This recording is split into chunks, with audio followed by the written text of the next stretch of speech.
Introducing touch-free payments from PayPal, a safe way for your customers to pay. Simply download the PayPal app and display your own unique QR code for your customers to scan. Whether you're a market seller, I'll take 2 tomatoes and a cucumber. poodle pamperer, piano tuner, or plumber, signing up to accept touch-free payments for your business is easy. Touch-free QR code payments. Shop safe with PayPal. I got a new truck and a bad loan with high interest from the dealer. Then I refinanced with DCU. They helped me lower my rate and my payments. I still have my truck, and I have more control of my money. What will DCU mean to you? Insured by NCUA. Membership required. Visit DCU.org. Hello, everyone, and welcome to the Jeffrey Epstein Show. I'm your host, Bobbycapucci, and this is a morning update. Jeffrey Epstein collected scientists like I used to collect baseball cards. This dude had a whole collection of top-notch scientists that were eating right out of the palm of his hand. You name it, Jeffrey Epstein was involved with it, it seems like. From AI to transhumanism to everything in between, Jeffrey Epstein and his criminal enterprise was doling out the fazools to fund these scientists. And I have asked the question from the very beginning. Why? What was Jeffrey Epstein getting from these scientists while he was funding them? What sort of secret projects were these scientists working on? What sort of classified information did they possess? There is no other reason that I can see for Jeffrey Epstein to make such a concerted effort to have a menagerie of scientists on hand the way he did. It wasn't just because he was interested in these topics, in my opinion. It's because he knew he could gain something from it, get something out of it, and perhaps that was part of the plan put in place when this whole entire blackmail scheme was laid out. It wasn't just the politicians that they were looking to get under their thumb, right? These scientists who were working on these classified projects, I think that could be a very, very, very powerful form of capital for these people. Because remember, they have all the money in the world. What is most important to them is information. And that is the crux of the whole entire Jeffrey Epstein criminal organization. The enterprise was put into play to gather information, to build dossiers, and then to be able to control the people who were caught up in the scheme to do what the Epstein ring wants them to do, be it make laws that are easier for them to manipulate or run good positive press for them, whatever it may be. It was always quid pro quo. Our article today is from the Daily Beast, and it was published in September of 2019, September 13th of 2019. The author of this piece is Blake Montgomery. Headline: Renowned MIT scientist defends Epstein. Victims were entirely willing. And just from the jump, it's enough to make you want to punch this guy in his head. I mean, really? Entirely willing, huh? I'm glad you were in their head and you know exactly what was going on and that you can make that leap and say that these girls, the underage girls as well, were entirely willing participants in Jeffrey Epstein's criminal enterprise. I mean, are you kidding me right now? This has to be filed under one of the most absurd statements uttered in this whole entire sordid affair. While MIT engages in damage control following revelations the university's media lab accepted millions of dollars in funding from Jeffrey Epstein, a renowned computer scientist at the university has fanned the flames by apparently going out of his way to defend the accused sex trafficker and child pornography in general. And this is the sort of thing that I've talked about for a very long time, even before this podcast. I don't care how many degrees you have, how many zeros are in your bank account, or how many stupid-ass charities that you have started. If you are running in this so-called club of billionaire elites, I am skeptical of you. Point blank, period. With normal people, average folks get arrested, I automatically default to them being innocent right away. Because guilty until proven innocent, right? We don't have all of the details and the facts or circumstantial evidence in normal cases. But when it comes to a case like this, when you have all of this evidence at your fingertips, all of this evidence in the public sphere, it is nobody's fault but your own if you don't realize what was occurring here, if you don't realize how deep the rot runs.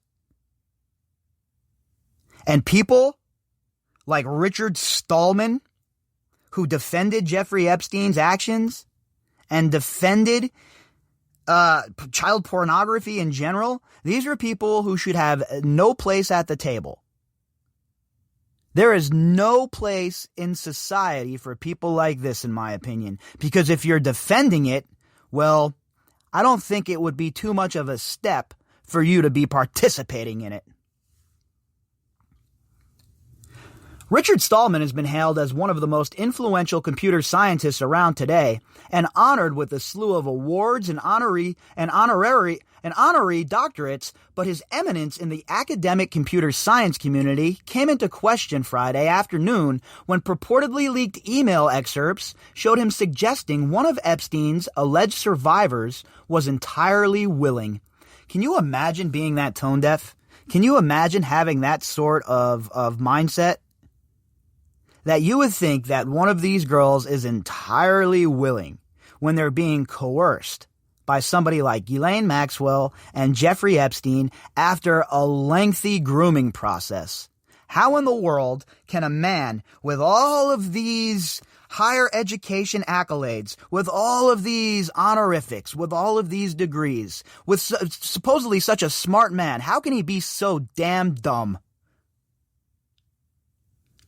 An MIT engineering alum, Salam G. Gano, published a blog post calling for Stallman's removal from the university in light of his comments, along with excerpts from the email in which Stallman appeared to defend both Epstein and Marvin Minsky, a lauded cognitive scientist and founder of MIT's Artificial Intelligence Lab, who was accused of assaulting Virginia Roberts. And we've talked about Marvin Minsky's gross ass as well. You ever see a picture of this guy? Absolutely disgusting to think that he forced himself upon Virginia, or that Virginia was given to him as some sort of gift by Jeffrey Epstein. It is so disgusting the way that a lot of these academics circled the wagons to try and protect their friends and their colleagues. I have news for you, okay? For all of you out there listening, personal friends and otherwise, there is zero chance I would ever defend anyone who had behavior such as this. Zero chance. I don't understand how anyone can look in the mirror or take a look at the facts and come out and defend Jeffrey Epstein. It is just mind-boggling to me. But what it shows you is the mindset of the people that are defending him. It gives you a little bit of a look behind their eyelids and into their psyche. Roberts has alleged that sex offender and financier, pedophile, Epstein trafficked her to powerful men for sex, including Minsky, who died in 2016. She's alleged that Epstein and his alleged madam, co-conspirator, fellow child abuser, general all-around scumbag and bipedal serpent, Ghislaine Maxwell recruited her at Mar-a-Lago when she was 16 years old. I mean, it's mind-boggling that as a professor, a supposedly super uber intelligent guy, that you could look at the facts and you can't discern that Jeffrey Epstein was an absolute monster. Stallman wrote that the most plausible scenario for Roberts' accusations was that she was, in actuality, entirely willing. Vice's motherboard later reprinted the emails in full. Gano did not immediately respond to a request for comment. The most plausible scenario for the accusations is that she was actually entirely willing? That's the most plausible, huh? considering what we know about Jeffrey Epstein, considering what happened in Palm Beach, considering his decades-long run of abusing and trafficking people. This is what you come up with. That it was the most plausible scenario is that Virginia was willing, huh? How can you be so damn dumb, sir? Stallman also wrote in the email exchange that it is morally absurd to define rape in any way that depends on minor details, such as which country it was in, or whether the victim was 18 years old or 17. I mean, what? How do you come to that conclusion, okay? How do you get there? It's morally absurd to define rape in a way which depends on minor details? Look, these girls were trafficked against their will. They did not offer their consent. Therefore, they were raped. Okay? And all of Jeffrey Epstein's little science buddies that were there and that partook in the raping and witnessed any of it, guess what? Your day is coming. You're not going to be given any sort of protection. No one's going to offer you their umbrella. So we're going to keep digging, and we're going to keep putting the facts out there for the public to know. And all of you sick, disgusting bastards like Richard Stallman, you people have no place at the table. A deep dive into his writings shows this isn't the first time Stallman has expressed such questionable views, however. He has written dozens of posts on his personal website in favor of legalizing pedophilia and child pornography for more than 15 years. This is what we call fellow travelers, folks, okay? Epstein and Stallman were perfect for each other, obviously. If Stallman's writing about pedophilia and child pornography for more than 15 years, it's safe to say that what Jeffrey Epstein was doing was just normalized to him. That is just the way Mr. Stallman conducted himself. So why would he think what Epstein's up to is wrong? And it just goes into it deeper with all of these people, right? They're all the fellow travelers. Oh, I didn't know. And as they all get exposed, the next one in line, oh, I didn't know. Meanwhile, we know that you all knew. This child pornography might be a photo of yourself or your lover that the two of you shared. It might be an image of a sexually mature teenager that any normal adult would find attractive.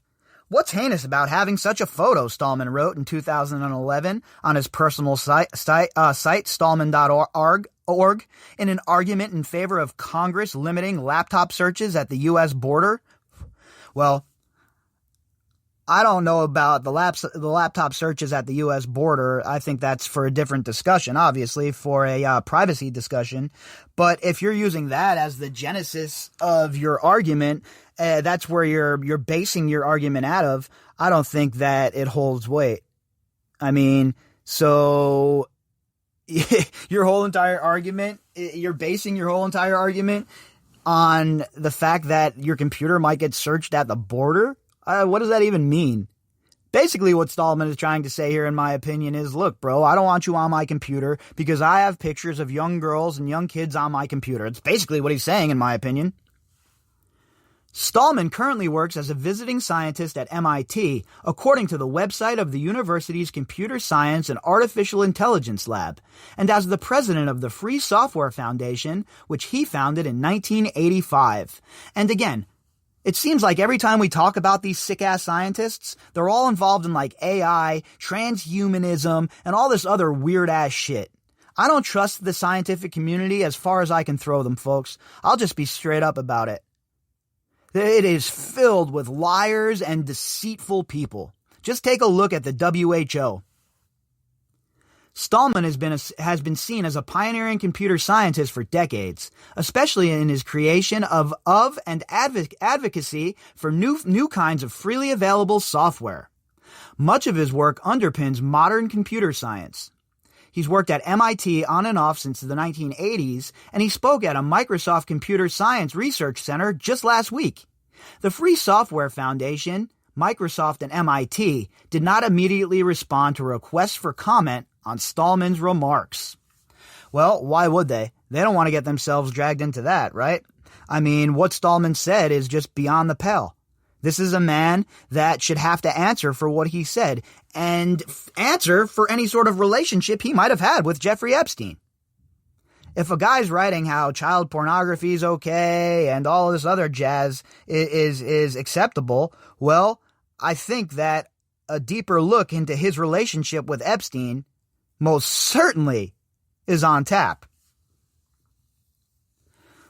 Stallman commented on the news of Epstein at length on his personal site.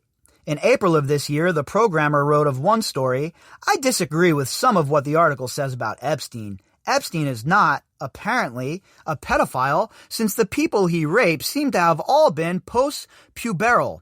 He preferred to call Epstein a serial rapist." What about the 13-year-old girl, the 11-year... I mean, really? Again, this is Stallman just trying to provide cover for his sick buddy, folks. That's all. Chafing at the idea of a legal age of consent was a favorite theme of his, per his earlier blog posts. In 2003, he said, "I think that everyone age 14 or above ought to take part in sex, though not indiscriminately. Some people are ready earlier." I mean, really? It's now all of a sudden you're a biologist of the human condition, and you can make that leap and say that everybody should be having sex at 14? Really what you're trying to do is gaslight people and trying to move the narrative in that direction so that you could be involved in your sick-ass proclivities and not get in trouble for it. That's how it looks from the outside looking in there, Mr. Stallman. Alan Dirty Dershowitz, Mr. I Kept My Underpants On, one of the lawyers who helped broker Epstein's 2008 sweetheart plea deal, has also argued against age of consent laws, calling statutory rape an outdated concept in a 1997 op-ed and suggesting on Twitter in July that a 16-year-old should have the constitutional right to consensual sex. I mean, look, the evidence is mounting against these people. This circumstantial evidence is damning. They wrote all of this stuff with their own mind. Nobody forced them to do it. Nobody held a gun to their heads and said, "Hey, write how 14-year-old girls should be able to have sex with whoever they want, and even younger if they're ready." I mean, really? Stallman was apparently also quite open about his ideas not only on age of consent laws, but also pedophilia. In 2006, he wrote, "I am skeptical of the claim that voluntary pedophilia harms children. The arguments that it causes harm seem to be based on cases which aren't voluntary, which are then stretched by parents who are horrified by the idea that their little baby is maturing. The law does not allow for voluntary pedophilia." What? Voluntary pedophilia? This guy should be thrown into a live volcano. What an absolute stain on the population of the world. I mean, voluntary pedophilia? I have news for you, buddy. If you're attracted to a child, okay, there is no hope for you. You're a sick bastard. There's no reform for you. Chemical castration and a long prison sentence. That's your only hope. In 2006, he said it wouldn't be so bad for an adult man who worked for the Department of Homeland Security to have sex with a 14-year-old, as one government employee had allegedly propositioned. Supposing she had voluntarily had sex with him, presuming that they had used a condom and suitable contraception, it would have done no harm to either of them. Oh, is that so? You see what they do, folks? This is what they do. These academics and these so-called intelligent elites, this is what they do. They want to normalize this. They want you to believe that it's okay for someone like Stallman to have relations with your 14 or 13-year-old daughter. That's really what it's about. When they start talking about, it's about a 17-year-old having a relationship with a 19-year-old, that's not what they're talking about. That's their cover, right? That's the Moat and Bailey strategy. They'll argue from a defense of a place of strength, right?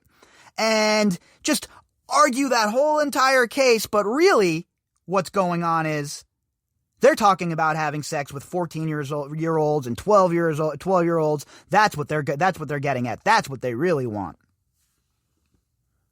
He reiterated this point in 2013. There is little evidence to justify the widespread assumption that willing participation in pedophilia hurts children. I can't even really read this, folks. This is like beyond the pale, disgusting. I don't understand how this guy has a job anywhere with these sorts of life thoughts. I mean, pedophilia doesn't hurt children? And how could it be willing pedophilia? Children can't consent. I don't even understand. I mean, wow. I usually have a lot to say, me and my fat yap, but I'm honestly, I don't know what to say about this. People within the tech industry knew of Stallman's remarks, chattering about his controversial claims in social networking sites and forums at least since last year, but his remarks about Epstein survivors reignited the debate Friday. The digital trail of Stallman's remarks and the whisper network surrounding them raised the question of whether MIT and the Free Software Foundation knew of his controversial statements. Of course they did. We've established that. The MIT, Harvard, all these groups, they knew what sort of serpents they were in bed with, and they didn't care. Because guess what? It seems like a majority of these high-profile scientists and academics that were running around with Jeffrey Epstein all lived the same way, had the same view of life. So why would anyone be shocked? Why would anyone be shocked? Stallman's permissive streak extended to all varieties of illegal sexual behavior. In 2003, he wrote a post about a judge who argued that repealing an Alabama anti-sodomy law would lead to the legalization of prostitution, adultery, necrophilia, bestiality, possession of child pornography, and even incest and pedophilia.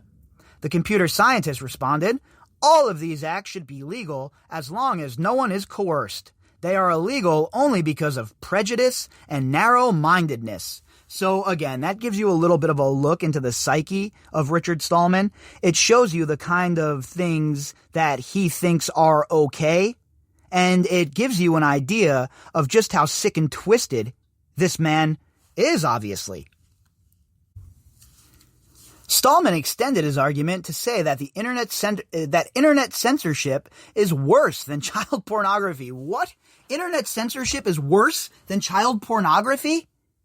This dude must be on some of the greatest hallucinogenic drugs of all time. It's either that, or he is a sick-ass predator that must be watched. I mean, I don't even know what else to say about this dude. If he has these kinds of thoughts, folks, I'll tell you what. The term child pornography is dishonest. The censorship of it puts young lovers in direct danger of prosecution. Many published works are disgusting, but censorship is more so. No, it's not. I agree that censorship of information or books or anything like that is unacceptable. I don't believe in censorship when it comes to people's opinions and shit like that. Even this sick bastard's allowed to have his opinions, right? But that doesn't mean that you don't have to answer for that nonsense. That you don't have to answer for these sort of sick-ass, disgusting opinions. And this man obviously has plenty of them. And he's been outspoken about them. What, MIT didn't know that they had this kind of guy in their midst? Is it any shock that a guy like this would be, hanging out with Epstein, circling the wagons for Epstein, running cover fire for Epstein? And in 2011, even when it is uncontroversial to call the subject depicted a child, that is no excuse for censorship.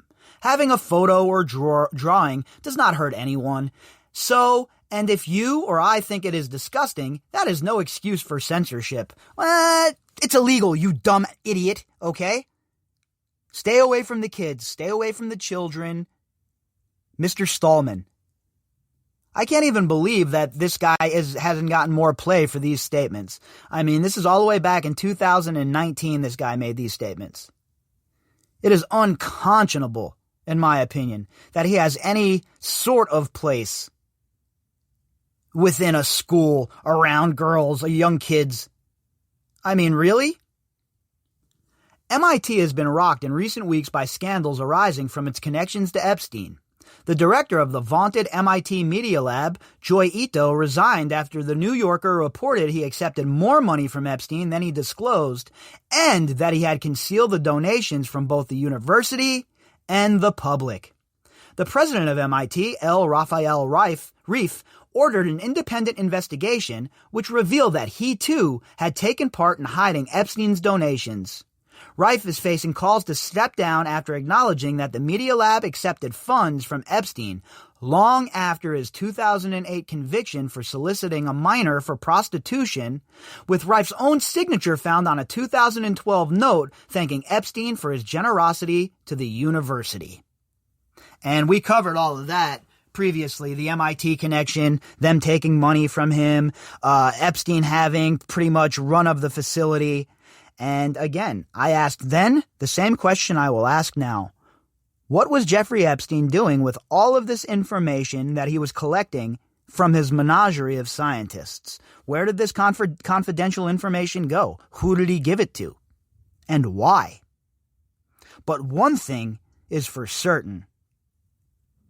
Anybody who thinks like Mr. Stallman here, anybody who's defending Jeffrey Epstein and saying that pedophilia should basically be normalized, is somebody that I most certainly would not want anywhere around my kids at college.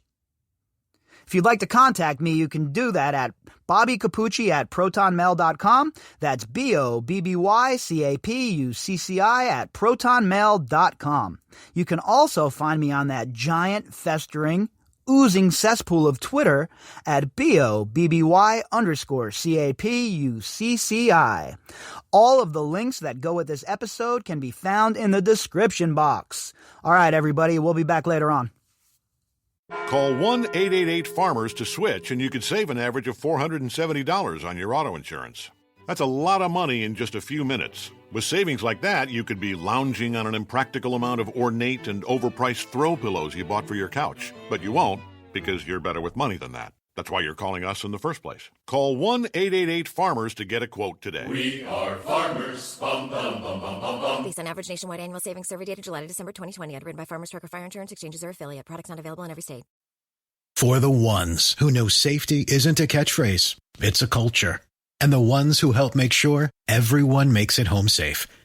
For the safety-minded who watch everyone's backs, Grainger offers supplies and solutions for every industry, as well as safety assessments and training to keep your facilities safe and your people safer. Call, click Grainger.com, or just stop by. Grainger, for the ones who get it done.